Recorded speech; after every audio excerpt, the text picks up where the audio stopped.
नमस्कार दोस्तों, एसएससी दिव्य में आपका स्वागत है। आज हम रीजनिंग के प्रैक्टिस सेट 120 देखेंगे। इसमें रीजनिंग के 20 इंपॉर्टेंट प्रश्न हैं। यदि आप एसएससी, रेलवे या किसी भी स्टेट एग्जाम की तैयारी कर रहे हैं तो ये प्रैक्टिस सेट आपके लिए काफ़ी इंपॉर्टेंट है, क्योंकि इस प्रैक्टिस सेट में जो प्रश्न दिए गए हैं उसी टाइप के प्रश्न आपके परीक्षा में पूछे जाएंगे। तो चलिए हम शुरू करते हैं प्रश्न संख्या 1 से। वीडियो को शुरू से अंत तक जरूर देखिए। वीडियो अच्छा लगे तो लाइक और कमेंट कर दीजिएगा। चैनल पे नए आए हैं तो प्लीज़ चैनल को सब्सक्राइब कर लीजिए और दोस्तों को अधिक से अधिक शेयर कर दीजिए। बेल आइकन को ऑल सेट पे जरूर डाल दीजिएगा। अब आते हैं प्रश्न संख्या 1 पर। क्वेश्चन नंबर 1 आपके सामने है। रीजन को 5 के रूप में और बिलीव्ड को 7 के रूप में कोड किया जाए तो बताएं कि गवर्नमेंट का कोड क्या होगा। अब कितना आसान है। कोडिंग डिकोडिंग से संबंधित आपको यदि पता हो तो देखिए कैसे इसका सॉल्व होगा। रीजन में कितना शब्द है। पहले तो ये एक अंक का ही है सारा, तो एक अंक के ही पैटर्न को हमें ढूंढना होगा और एक अंक हम टोटल अंक को जोड़ के R18 नंबर पे E5 पे एक जब जोड़ेंगे टोटल संख्याओं को तो 5 नहीं आएगा, घटाएंगे तो भी 5 नहीं आएगा, भाग करेंगे तो भी नहीं आएगा, तो एक अंक आएगा। तो हमें ज्ञात करना होगा कि एक अंक क्यों आता है। एक अंक वाला कोड जब भी आवे तो सीधा हम उस संख्या को गिनेंगे, उस लेटर को गिनेंगे। तो रीजन में कितने लेटर हैं? REASON। रीजन में 1 2 3 4 5 6 लेटर हैं। 6 लेटर में से एक लेटर हम घटा लेंगे तो हमारे पास कितना कोड आ गया? 5 आ गया। देखिए 5 आ गया यहाँ पे। उसी प्रकार से बिलीव्ड में BELIEVED बिलीव्ड में 1 2 3 4 5 6 7 8 कोड है, 8 अक्षर है। 8 में से एक घटाए तो इसका कोड 7 आ गया। यहाँ पे देखिए 7 है। इसी प्रकार से गवर्नमेंट का GOVERNMENT।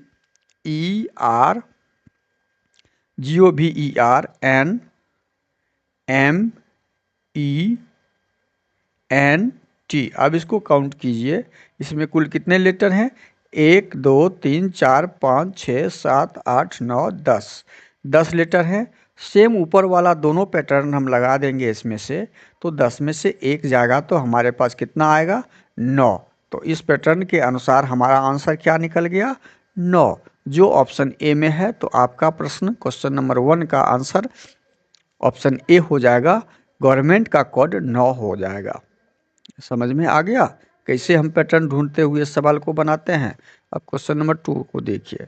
निम्नलिखित चिन्हों में से कौन से चिन्हों को आपस में बदल दिया जाए जिससे समीकरण सही हो जाए। समीकरण सही करने के लिए हमें चिन्ह को बदलना होगा जो 17 आ जाए। अब कौन सा चिन्ह बदलेंगे जो 17 आ जाएगा? तो हमेशा ध्यान रखिए, जब भी अधिकांशतः चिन्ह में पहले भाग और गुना का ही चिन्ह देखते हैं तो पहले हम भाग जहाँ जहाँ पर है उसको चिन्ह को उल्टा पलटी करेंगे तो ये गुना, और जहाँ गुना है वहाँ भाग डाल के देखते हैं तो हमारा समीकरण क्या बन रहा है? 5 + 6 × 3 घटे 12 भागा 2 बन रहा है। अब इसको सॉल्व कीजिए। क्या आ रहा है? 5 × 18, 5 जोड़ 6 × 18 घटे 2 में 12 में भाग देंगे तो 6। अब इसको सॉल्व कीजिए। सॉल्व करते हैं तो 18 5 कितना हो गया? 23। 23 में से 6 जाएगा तो कितना हो जाएगा? 17 7 6 13, 17 6 23। देखिए यही आंसर निकल गया। इसका मतलब है हम भाग को गुना और गुना को भाग जब करेंगे तो भाग को गुना, तो ऑप्शन ए आपका सही हो जाएगा। किस चिन्ह को बदलना होगा? हमने भाग का चिन्ह बदला और गुना का चिन्ह जब बदल दिया, भाग और गुना का चिन्ह बदल दिया, उलट पुलट कर दिया तो हमारा समीकरण सही निकल गया। इस प्रकार से समीकरण को बैलेंस किया जाता है। अब क्वेश्चन नंबर 3 आपके सामने है। लुप्त संख्या को चुनिए। लुप्त संख्या को चुनना है। अब इस संख्या में लुप्त संख्या यहाँ पर है, प्रश्नवाचक चिन्ह के स्थान पे है, इसको चुनना है। इससे चुनने के लिए हमें क्या करना होगा? पहले देखते हैं 8 7 15। बड़ी संख्या तो नीचे है, सीधा हमको बड़ी संख्या पहले ढूंढना है। तो बड़ी संख्या जब ढूंढ लेंगे तो हम 8 7 15, 15 6 90, ये तो सीधा निकल रहा है, जोड़ और गुना है। इसमें पैटर्न जो लगा हुआ है हमारा, ये 8 और 7 का जोड़, क्या पैटर्न लगा हुआ है, 8 और 7 का जोड़ का पैटर्न है। 8 और 7 को जोड़ दिए हैं, 8 7 15 हो गया, और 15 को हमने गुना कर दिया है 6 से, तो 15 छके 90 हो गया। इसका पैटर्न निकल गया। उसी प्रकार से इस 7 वाले का इसका इसी प्रकार से दूसरा का पैटर्न क्या निकल रहा है, 7 और 6 को हमने जोड़ दिया तो 7 6 13 हो गया, और 13 को किससे गुना कर दिया, 5 से गुना कर दिया, तो 13 5 65 आ गया। देखिए दूसरा पैटर्न का भी निकल गया 65 और 65। अब हम तीसरा का निकालेंगे। तीसरा का तो 6 5 11 को जोड़ेंगे, 6 5 11 हो गया, जोड़ दिए, और 11 को 4 से गुना करेंगे। 11 को क्या करेंगे, 4 से गुना कर देंगे, तो 11 चौके 44। इसका मतलब है हमारा आंसर प्रश्नवाचक चिन्ह जो लुप्त स्थान था, लुप्त स्थान पे हमारा आंसर 22 नहीं 44 निकल रहा है। तो ऑप्शन बी आपका सही हो जाएगा, ऑप्शन 2। तो अब इस प्रश्न का लुप्त संख्या कैसे निकाला जाता है समझ में आ गया। हम जोड़ घटाव गुना भाग एलसीएम महत्तम कोई भी संख्या वर्ग घनमूल लगा के देखते हैं जिससे वो संख्या बड़ी संख्या निकल जाए ऊपर वाले दी गई संख्याओं के आधार पे। वो पैटर्न ढूंढते हुए हम तीसरा पैटर्न को तीसरी संख्या पे वही पैटर्न अप्लाई करते हैं, तो प्रश्नवाचक चिन्ह के स्थान पे क्या आएगा वो आंसर ज्ञात हो जाता है, निकल जाता है। अब क्वेश्चन नंबर 4 देखिए, दी गई श्रृंखला में गलत संख्या क्या होगा। अब दी गई श्रृंखला है 2 3, 2 में 1 जोड़ेंगे, 2 1 3 2 5, यहाँ 2 जोड़ रहे हैं तो 5, यहाँ 2 जोड़ रहे हैं तो 7, यहाँ 7 जोड़ा रहा, तो ये पैटर्न इसमें काम नहीं कर रहा है, जोड़ का पैटर्न यहाँ पे नहीं है। अब हम इसको क्या देखेंगे, ये विषम संख्या है क्या, नहीं, ये 2 से शुरू है, ये 3 से है, ये 5 से है, ये विषम संख्या भी नहीं है। तो अब इसमें हम क्या देखेंगे, अभाज्य संख्या है क्या, ये अभाज्य संख्या है। 2 अभाज्य संख्या, 3 अभाज्य संख्या, 5 अभाज्य संख्या, 7 अभाज्य संख्या, 23 भी अभाज्य संख्या, और 29 भी अभाज्य संख्या, लेकिन 14 इसमें अभाज्य संख्या नहीं है, ये भाज्य संख्या है। तो हमें क्या निकालना था, यही गलत संख्या ना इस सीरीज में से निकालना था। तो हमारे इस सीरीज में गलत संख्या 14 डाल दिया गया है, जो ऑप्शन डी में इसका सही आंसर हो जाएगा, ऑप्शन डी जो अभाज्य संख्या नहीं है। अगला प्रश्न क्वेश्चन नंबर 5 आप देखिए, दिए गए विकल्पों में से संबंधित संख्या को चुनिए। अब दिया गया विकल्प जो एनालॉजी में है उसमें प्रश्नवाचक चिन्ह के स्थान पे क्या आएगा ऑप्शन से उसे चुनना है। तो 5 को क्या किया गया कि 21 में कन्वर्ट किया, ये 5 को क्या कर दिया है कि 5 को 21 में कन्वर्ट करने के लिए यहाँ पे 5 है और यहाँ पे इसको 21 में कन्वर्ट किया, तो 5 चौके 20, 5 को हम 4 से गुना करेंगे तो 5 चौके 20, और जोड़ 1 करेंगे तो 21 हो जा रहा है। उसी प्रकार से 7 को यदि हम 7 चौके 28 प्लस 1 करेंगे तो 29 होना चाहिए, लेकिन 29 में कहीं ऑप्शन है नहीं, तो हमारा ये पैटर्न यहाँ पे काम नहीं करेगा। जब ये पैटर्न हमारा यहाँ पे काम नहीं करेगा तो हम अगला पैटर्न क्या करेंगे, अगला पैटर्न ढूंढेंगे। अगला पैटर्न क्या है, अगला पैटर्न ढूंढने के लिए हमको क्या करना होगा, 5 को गुना के रूप में लिखेंगे, 5 को हम गुना के रूप में लिख के 21 लाना है, तो 4 से गुना करते हैं तो 5, इसी 5 में से 1 घटा देंगे, तो हमारा क्या आ जाएगा 5 गुना 4, और तब जोड़ कर देंगे 1, तब क्या कर देंगे जोड़ 1 कर देंगे, 5 चौके 20 और 1 21। ये पैटर्न हमें ढूंढना है। ये पैटर्न जब हमारा इसमें भी लागू हो जाएगा तो हमारा आंसर निकल जाएगा। इसका मतलब है तो ये इस पैटर्न में ये 7 यहाँ पे आ जाएगा, और फिर ये 7 से हम 1 घटा लेंगे, तो 7 से 1 घटाएंगे तो 6 हो जाएगा, तो 7 गुना 6 और उसमें जोड़ 1 कर देंगे, तो हमारा जो आंसर आएगा वही, तो 7 छक्के 42 1 43, हमारा आंसर क्या आ गया 43, जो ऑप्शन बी में है। इस प्रकार से आप पैटर्न ढूंढते हुए क्वेश्चन नंबर 5 का आंसर ढूंढ सकते हैं। इस प्रश्न का सही आंसर ऑप्शन बी 43 निकल रहा है, ये आपको निकालना है। अब क्वेश्चन नंबर 6 देखिए। क्वेश्चन नंबर 6 में हैच के स्थान पे क्या डालें जो 100 प्राप्त हो जाए। तो हैच के स्थान पे बहुत आसान है, गुना जोड़ घटा भाग जो कुछ भी डाल के हमको 100 लाना है। तो 12 नमा गुना करके ही देखते हैं, 12 नमा 108 और घटा लेते हैं, बहुत आसान है। 9 को हम क्या करते हैं, 12 से गुना करते हैं और 8 घटा लेते हैं।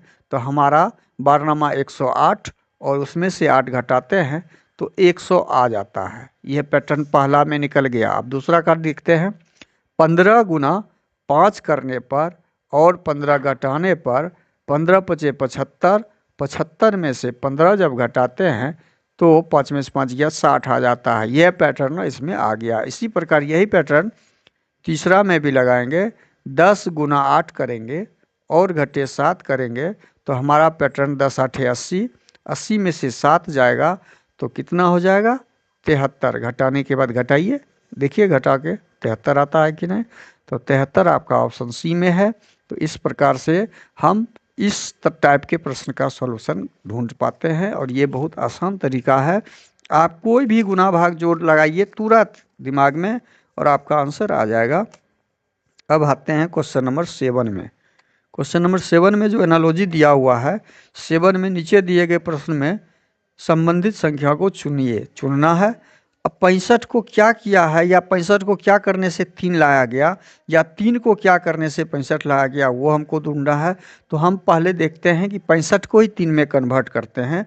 तो 65 को 65 से 3 से भाग देंगे, 5 से भाग देंगे, नहीं लगेगा। हम यहाँ पे पैटर्न ढूंढिए, पैटर्न ही मेन है। तो यहाँ पे क्या किया, 65 को 65 का 6 और 5 को गुना कर दिया है। तो 6 पंचे कितना हो गया, 30 हो गया और 30 को 10 से भाग लगा दिया है तो ये आपका 3 बना दिया, 10 दिए 30। अब उसी प्रकार से 85 का हम जब निकालेंगे तो 8 गुना 5 कर देंगे, 40 को 10 से भाग लगा देंगे तो हमारा 10 चौके 40 आ जाएगा, 4 आ जाएगा। ये आपका आंसर हो जाएगा 85 का आंसर ऑप्शन डी। उस पैटर्न को इसी पे अप्लाई करते हैं 85 पे तो हमारा आंसर यहाँ पे 4 आ जाता है। ये आपका ऑप्शन डी में है दिया हुआ क्वेश्चन नंबर 7 का। सही से पैटर्न को समझते हुए एनालॉजी को आप सॉल्व कीजिए, बहुत आसान प्रश्न है। प्लीज़ चैनल पे नए आए हैं तो सब्सक्राइब कर लीजिए, दोस्तों को अधिक से अधिक शेयर कर दीजिए। ये सारे एग्जाम ओरिएंटेड प्रश्न हैं, आपके एग्जाम में बार बार पूछे जाने वाले, आगामी भी आपकी जो भी एग्जाम है पूछे जाएंगे, इसलिए से अधिक प्रैक्टिस भी करें। क्वेश्चन नंबर 8 आपके सामने है। एक विशिष्ट कोड भाषा में बैट को 20, ईयर को 21 लिखा जाता है। इसी कोड भाषा में हेन को किस प्रकार लिखा जाएगा। अब देखिए यहाँ पे दिया हुआ है बैट, BAT, बैट को 20 लिखा गया है। तो B का स्थानीय मान 2 है, A का 1 है, T का 20 है। जब इसको जोड़ेंगे हम तो ये आपका 23 हो रहा है। और 23 में से हम क्या करेंगे, 23 में से ये 23 हो रहा है, 23 में से 3 घटाएंगे, 3 लीटर इसमें है तो हम 3 घटाए, लीटर 3 था तो हम 3 घटाए तो हमारा यहाँ पे 20 आ गया। उसी प्रकार से ईयर का हम निकालेंगे, ईयर का निकालेंगे। ईयर का कोड यहाँ पे दिया हुआ है 21 और ई का नंबर 5, ए का 1, 6 और आर का 18, 18 6, 18 6 कितना होता है 24 और 24 में से 3 घटाते हैं क्योंकि 3 लीटर इसमें दिया हुआ है तो हम 3 लीटर घटाएंगे तो 21। अब ये दोनों का कोड हमने ज्ञात कर लिया, कौन सा पैटर्न कोड में लगा हुआ है, इसका 20 इसका 21, दोनों के कोड में जो पैटर्न लगा हुआ है उसी प्रकार का पैटर्न हम हेन में लगाएंगे। हेन का पैटर्न लगाइए यहाँ पे HEN। हेन का क्या लगेगा, हेन 8 नंबर पे होता है, E 5 नंबर पे, N होता है 14 नंबर पे। अब इसको जोड़िए, 8 5 13 और 13 14, 13 दूना 26, 13 14 27 और 27 में से 3 लीटर यहाँ पे है, हम 3 लीटर घटाएंगे तो कितना हो गया 24। तो हमारा आंसर क्या आ गया 24। 24 कहाँ पे है, ऑप्शन ए में है। तो हमारा जो आंसर आया ऑप्शन ए, वो ऑप्शन ए सही हो जाएगा। ऑप्शन ए यहाँ पर है, ऑप्शन ए 24 आपका आंसर सही हो गया। हेन का, ये हेन का ऑप्शन है, यही आपका कॉड हेन का 24 आया, जो ऑप्शन ए में आ जाएगा। इस प्रकार से हम अपना कॉड निकालते हैं कोडिंग डिकोडिंग का। क्वेश्चन नंबर 9 देखिए, नीचे दी गई आकृति में त्रिभुजों की संख्या बताना है। नीचे दी गई आकृति जो है उसमें से त्रिभुज की संख्या हमें ज्ञात करना है। तो अब यहाँ तो ये त्रिभुज स्पष्ट दिख रहा है, 1 और 2, इसका मतलब 3 त्रिभुज यहाँ पे है, 1 और 2 भाग यहाँ भी है, तो 3 त्रिभुज यहाँ भी है, तो 6 त्रिभुज तो यहाँ दिख गया। 6 त्रिभुज के बाद एक त्रिभुज आपका कहाँ पे है, एक त्रिभुज यहाँ है 6 1 7, और एक त्रिभुज आपका कहाँ पर है 3 3 6, 6 त्रिभुज और एक त्रिभुज यहाँ 7 और एक त्रिभुज यहाँ 8 त्रिभुज है। तो कुल आपके इसमें 8 त्रिभुज की संख्या जो ऑप्शन सी में है, ऑप्शन सी इसका सही आंसर हो जाएगा। 8 त्रिभुज, 3 3 6 1 7 1 8 त्रिभुज इस प्रश्न में है। अगला प्रश्न क्वेश्चन नंबर 10 है आपके सामने। नीचे दिए गए श्रृंखला में प्रश्न चिन्ह के स्थान पर आने वाली संख्या को चुनिए। प्रश्न चिन्ह पर आने वाली संख्या यहाँ पर है प्रश्न चिन्ह, और ये अंतिम है। प्लीज़ चैनल को सब्सक्राइब जरूर कर लीजिएगा, वीडियो शुरू से अंत तक जरूर देखिएगा। चैनल सब्सक्राइब करने के बाद अपने दोस्तों को अधिक से अधिक कृपया प्लीज़ आप ज़रूर शेयर कीजिएगा। बेल आइकन को ऑल सेट पे डालना मत भूलिएगा, क्योंकि यह आपका परिवार 2000 प्लस हो गया है। एसएससी दिव्य का परिवार 2000 से ऊपर होने की हार्दिक शुभकामनाएं। हमारे जितने भी सब्सक्राइबर हैं और सब्सक्राइबर के जितने भी फैमिली मेंबर हैं, वो सारे हमारे फैमिली मेंबर होते हुए एसएससी दिव्य परिवार के फैमिली मेंबर हैं। उन्हें हार्दिक शुभकामनाएं। जो आपका परिवार बढ़ता जा रहा है और आपका आशीर्वाद, आपका प्यार हमें मिलता जा रहा है, इस चैनल को मिल रहा है, ताकि हम और उत्साहित होकर अच्छे अच्छे कंटेंट आपके लिए एग्जाम से संबंधित उपलब्ध करवाते रहें। इसके लिए आप अधिक से अधिक दोस्तों को शेयर जरूर कीजिए, बेल आइकन को ऑल सेट पे जरूर डाल दीजिए, ताकि सुबह सुबह नोटिफिकेशन आपके मोबाइल में आ पाए। अब इस प्रश्न को सॉल्व करेंगे। देखिए इस प्रश्न में क्या पैटर्न है। इस प्रश्न का क्लियर पैटर्न दिख रहा है कि ये बड़ी संख्या छोटी संख्या, बड़ी संख्या छोटी संख्या, बड़ी संख्या छोटी संख्या।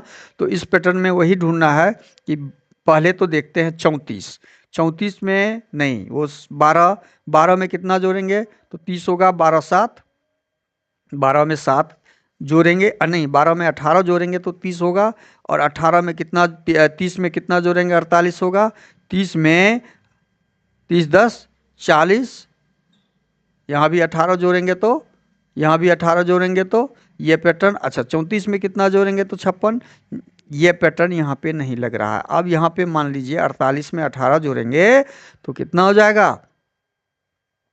18 जोड़ेंगे 48 में तो 8 दूनी 16, 16 16 16 और 18 4 1 5, 66, जो कि 66 यहाँ पे है नहीं, तो इसलिए ये पैटर्न आपका काम नहीं करेगा। अब हम अगला पैटर्न ढूंढेंगे। अगला पैटर्न क्या है, अगला पैटर्न है कि ये बड़ी संख्या 3 और 4 को जब गुना करते हैं तो 12 प्राप्त हो जाता है। 34 को हम जब गुना करते हैं तो अगली संख्या प्राप्त हो गई। उसी प्रकार से 56 को 5 दोनों संख्या के अंकों को, एक संख्या के अंकों को जब गुना करते हैं तो अगली संख्या हमें मिल जाती है, अगली संख्या मिल गई। इसी प्रकार से 86 का अंक जब हम गुना करेंगे तो ये संख्या मिल गया 8 48। तो उसी प्रकार से 92 को जब हम गुना करेंगे उसके अंकों को तो 9 दूनी 18, और ये 18 जहाँ पे होगा, 9 दूनी 18 जहाँ पे होगा वो इसका आंसर होगा। और 18 जो है आपका ऑप्शन किसी में नहीं दिया हुआ है, तो आपका ऑप्शन टाइपिंग मिस्टेक है। 18 आपका ऑप्शन डी में होगा, ये आपका 18 होगा, तो ऑप्शन डी आपका सही हो जाएगा, टाइपिंग मिस्टेक। अगला प्रश्न है क्वेश्चन नंबर 11। क्वेश्चन नंबर 11 को समझिएगा। ए और बी में से एक भाई है, ए है और बी है, कोई एक भाई है एक बहन है। हम ए बी डाल दिए हैं। बी एक्स का बेटा है, देखिए एक्स का बेटा यहाँ प्रश्न में दिया हुआ है, बी है, तो ये भाई हो जाएगा, ये बहन हो जाएगा, इस बी का बहन हो गया ये, ठीक। एक्स वाई का पति है। एक्स किसका पति है? तो वाई का पति है। ये वाई का पति हम लिख दिए। ओ का भाई है और यह ओ का भाई है। ओ है कोई, उसका यह भाई है, डाल दिए। ए ओ से कैसे संबंधित है? प्रश्न में क्या पूछा है? ओ का ए कौन लगेगा? ओ का ए कौन लगेगा? अब ओ का भाई एक्स है और एक्स का बेटा का बहन है, तो एक्स का बेटी हुई। जब भाई की बेटी हुई तो भाई की बेटी कौन लगेगी? भतीजी। भाई की बेटी भतीजी लगेगी। तो क्वेश्चन नंबर 11 का सही आंसर क्या हो जाएगा? भतीजी। भतीजी। अगला प्रश्न हो जाएगा क्वेश्चन नंबर 12। क्वेश्चन नंबर 12 में है ए और बी। क्वेश्चन नंबर 12,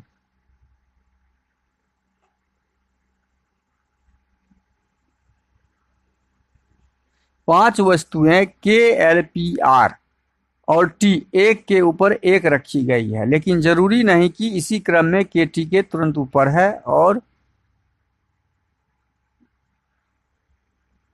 जरूरी नहीं है कि इसी क्रम में होगा। अब प्रश्न में दिया हुआ है के टी के तुरंत ऊपर है। के कोई वस्तु है जो टी के टी है, इसके तुरंत ऊपर के रखा हुआ है, ठीक है, रख दिए हैं। और आर के तुरंत नीचे है। आर के तुरंत नीचे, तो आर इसके ऊपर हो जाएगा। आर के तुरंत नीचे के और टी के तुरंत ऊपर के। यहां तक कंप्लीट। एल पी से तुरंत ऊपर है। एल एक वस्तु का जगह है जो पी से तुरंत ऊपर है और टी से तुरंत नीचे है। टी के नीचे है एल और पी के तुरंत ऊपर है। प्रश्न के अनुसार हमने सजा दिया। प्रश्न पूछा क्या गया है? प्रश्न पूछा गया है नीचे से दूसरे स्थान पर कौन है? तो नीचे से दूसरे स्थान पर एल है, जो ऑप्शन डी में दिया हुआ है। तो इस प्रश्न का सही आंसर क्या हो जाएगा? ऑप्शन डी हो जाएगा। तो क्वेश्चन नंबर 12 का सही आंसर ऑप्शन डी। अगला प्रश्न है क्वेश्चन नंबर 13। प्रश्नवाचक चिन्ह के स्थान पे क्या आएगा उसे ज्ञात करना है। अब 13 नंबर प्रश्न में जो दिया हुआ है कि वाई सबके बीच हम पैटर्न ढूंढेंगे क्या लगा हुआ। 25 नंबर वाई होता है, तो 25 में से 2 घटाएंगे तो 23 हो जाएगा। डब्लू 23 में से 2 घटाएंगे तो 21 हो जाएगा। देखिए पैटर्न दिख गया ना सामने। 21 में से 2 घटाएंगे तो 19 हो जाएगा। 19 में से 2 घटाएंगे तो 17 हो जाएगा। 17 में से 2 घटाएंगे तो 15 हो जाएगा। और 15 नंबर पे होता है ओ। हमारा पी वाला डी वाला ऑप्शन खत्म। ओ और ओ वाला 2 ऑप्शन बचा। अब सेकेंड वाला अक्षर में रिलेशन ढूंढेंगे। एफ 6 नंबर पे और ये 10 नंबर पे, तो 6 4 10 प्लस 4 है। यहाँ कितना प्लस 4 है? 10 और 4 14, यहाँ भी 4 प्लस है। 14 4 18, यहाँ भी 4 प्लस है। 18 4 22, भी 22 नंबर पे होता है, यहाँ भी 4 प्लस है। तो यहाँ भी 4 प्लस होगा। 22 4 26 मतलब ओ जेड। तो ओ जेड हमारा कहाँ पर है? ऑप्शन सी में। तो ऑप्शन सी हमारा 13 नंबर प्रश्न का सही आंसर हो जाएगा। अगला प्रश्न आपका 14 number, question number 14। Question number 14 है आपके सामने। सीमा अपने ऑफिस गई। जब वह ऑफिस पहुंची तो उसका मुख दक्षिण दिशा की ओर था। घर से निकलने के बाद वह 2 बार बाएं मुड़ी तथा फिर ऑफिस पहुंचने से पहले दाएं मुड़ी। जब सीमा घर से निकली थी तो उसका मुंह किस दिशा में था? अब देखिए, सीमा जब ऑफिस पहुंची तो उसका मुंह दक्षिण था। ऑफिस पहुंची तो ऑफिस पहुंचने का मुख ये दक्षिण हो गया। अब हम ठीक इसके उल्टे जाएंगे। दक्षिण है, अब हम बैक होते जाएंगे। घर से निकलने के बाद वह 2 बार बाएं मुड़ी तथा फिर ऑफिस पहुंचने से पहले दाएं मुड़ी। ऑफिस पहुंचने से पहले यह दाएं मुड़ी थी। तो ऑफिस पहुंचने से पहले मान लीजिए यहाँ पे ऑफिस पहुंची है, तो दाहिना मुड़ के ऑफिस पहुंची। तो दाहिना जब मुड़ेगी यह, तो उसका मुख किस दिशा में था?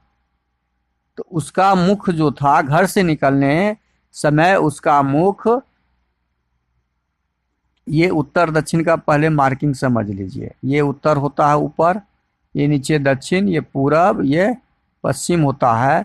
और जब वो पहुंची तो दक्षिण दिशा में उसका मुख था, और उससे पहले वो क्या था, घर से निकलने के बाद वह 2 बार बाएं मुड़ी, फिर ऑफिस पहुंचने से पहले दाएं मुड़ी थी। ऑफिस पहुंचने से पहले यहाँ ऑफिस ये पहुंची तो दायां मुड़ के, तो दायां किधर, ये मान लीजिए इधर से पश्चिम की तरफ से आ रही होगी तो दायां, तो पश्चिम की तरफ से आ रही होगी तो यह दायां मुड़ी, पश्चिम की तरफ से आ रही होगी तो दायां मुड़ के दक्षिण हो गया। ठीक है, अब यहाँ पे ये लाइन हम कंप्लीट कर लिए। अब उससे पहले क्या दिया, घर से निकलने के बाद वह 2 बार बाएं मुड़ी। अब 2 बार बाएं मुड़ी यहाँ से निकलने के बाद, घर से निकलने के बाद, तो बायां का मतलब हो गया ये है, उत्तर से चली होगी,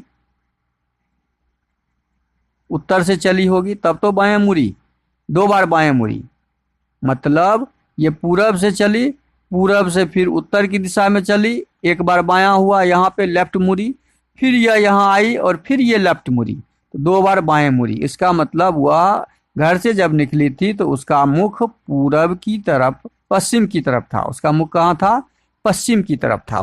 यहाँ से चली तो यहाँ से चली तो मुख तो इधर है, मुख इधर, ये पश्चिम होता है, तो पश्चिम की तरफ उसका मुख होगा। तो क्वेश्चन नंबर 14 का सही आंसर हो जाएगा ऑप्शन डी, पश्चिम।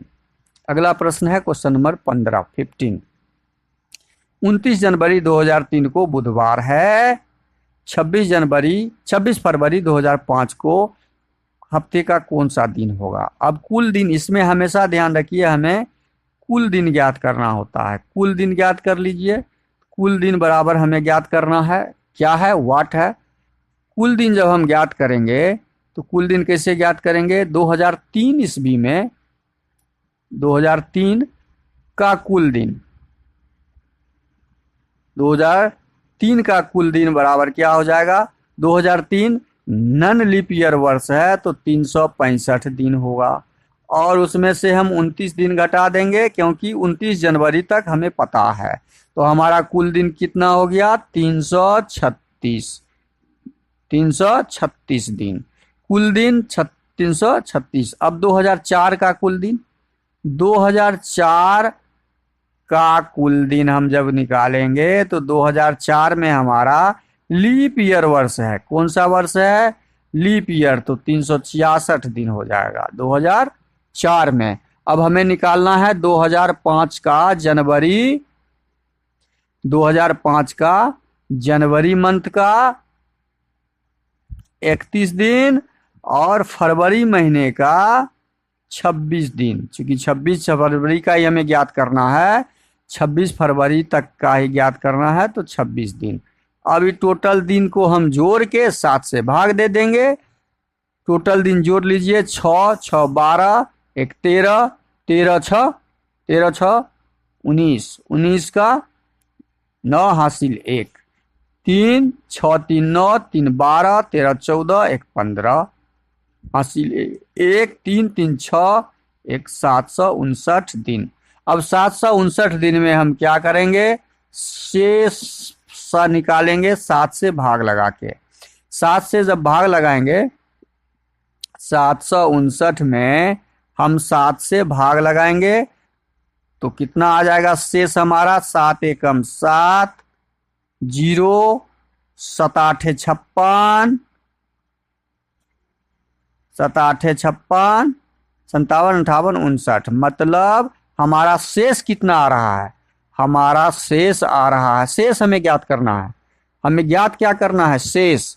शेष जब ज्ञात करेंगे 7 से भाग लगा के, अच्छा 7 से भाग इसे लगा ही लीजिए, हम कट कर रहे हैं, आपको भागे लगा देते हैं, यहाँ पे भाग लगा दीजिएगा, समझ में आ जाएगा। 759 में हम 7 से भाग लगाएंगे तो 7 एकम 7, काट 5 उतारे, 5 में भाग नहीं लगा, 0 9 उतारेंगे, 7 8 56, तो हमारा शेष कितना बच गया, 3। बस यही ध्यान रखना है, हमें शेष ज्ञात करना है। शेष हमारा 3 बचा और यही शेष हमारा कहाँ जुड़ जाएगा? बुधवार में जुड़ जाएगा। शेष हमारा किस में जुड़ जाएगा? बुधवार में हम शेष को जोड़ देंगे। बुधवार में हम शेष को जोड़ देंगे, हमारा दिन प्राप्त हो जाएगा। तो बुधवार, बृहस्पतिवार, शुक्रवार, शनिवार, 26 फरवरी को शनिवार का दिन होगा। यह 26 फरवरी का दिन है। 26 फरवरी को हमारा क्या हो जाएगा? शनिवार, जो ऑप्शन ए में दिया हुआ है। तो इस प्रश्न का सही आंसर क्या हो जाएगा? ऑप्शन ए हो जाएगा।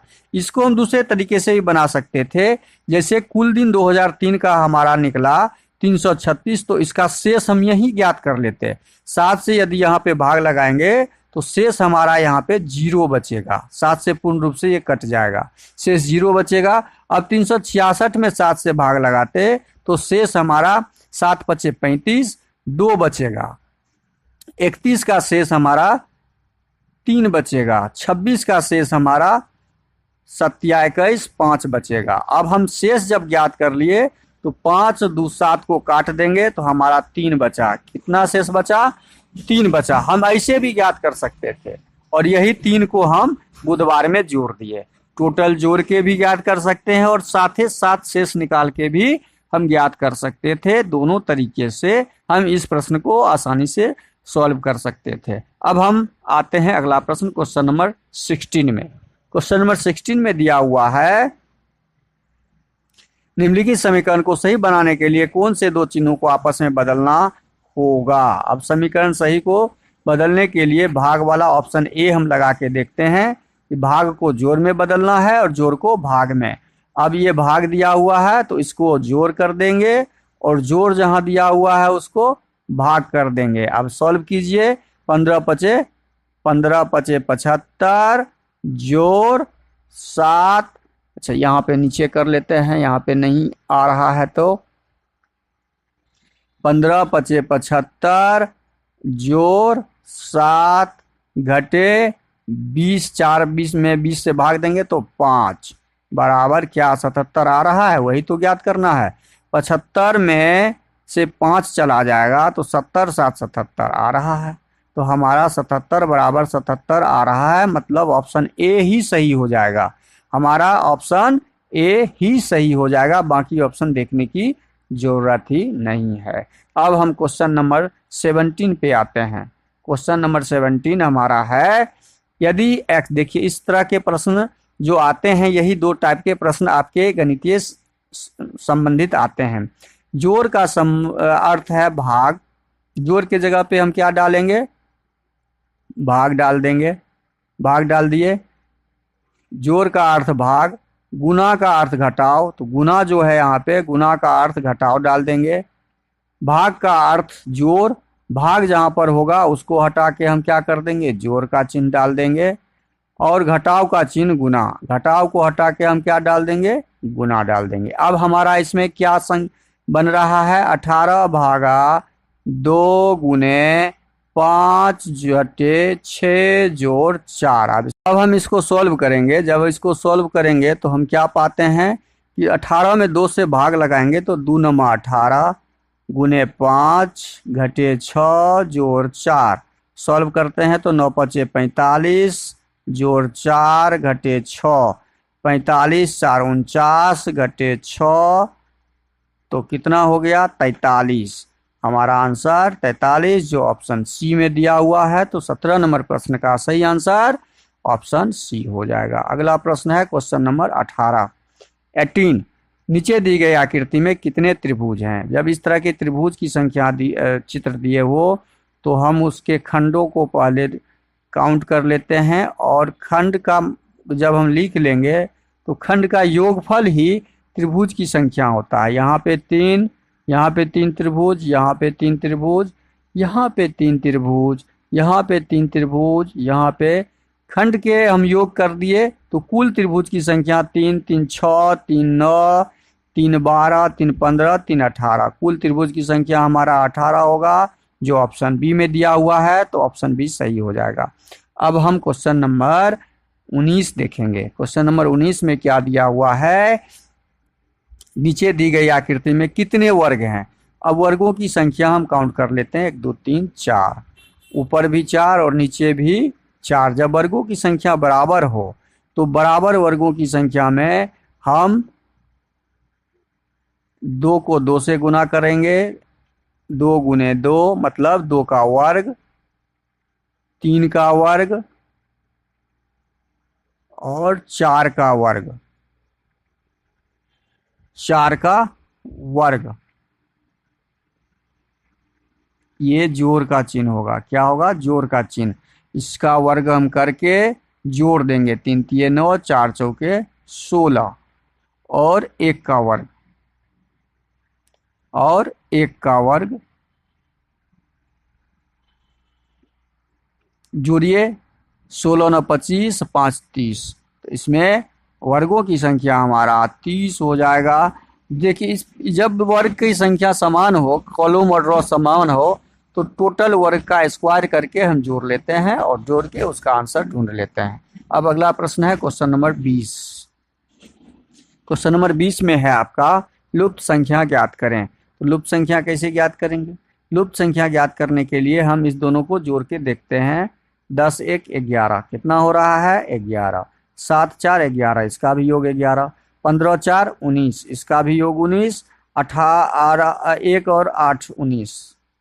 मतलब दोनों कॉलम का जो योग होता है उन बराबर होता है। मतलब 19 2 19 12 कितना 9 21। इसको भी जोड़ेंगे तो हमारा क्या आना चाहिए? 21 आना चाहिए। तो 21 में 6 घटा लेंगे तो कितना हो जाएगा? कितना जोड़ेंगे जो 21 आ जाएगा? 15 6 21। इसमें कितना जोड़ेंगे तो 21 आ जाएगा। 15 जोड़ने से तो हमारा ऑप्शन सी सही हो जाएगा। क्वेश्चन नंबर 20 का सही आंसर ऑप्शन सी, यहाँ 15 हो जाएगा, जिसके जोड़ने से हमारा 21 आ जाएगा। तो वीडियो को शुरू से अंत तक जरूर देखिए। वीडियो अच्छा लगे तो लाइक कर दीजिएगा। चैनल पे नए आए हैं तो प्लीज़ सब्सक्राइब कर लीजिए और दोस्तों को अधिक से अधिक शेयर कर दीजिए। बेल आइकन को ऑल सेट पे जरूर डाल दीजिएगा। थैंक यू, धन्यवाद। जय हिंद, जय भारत।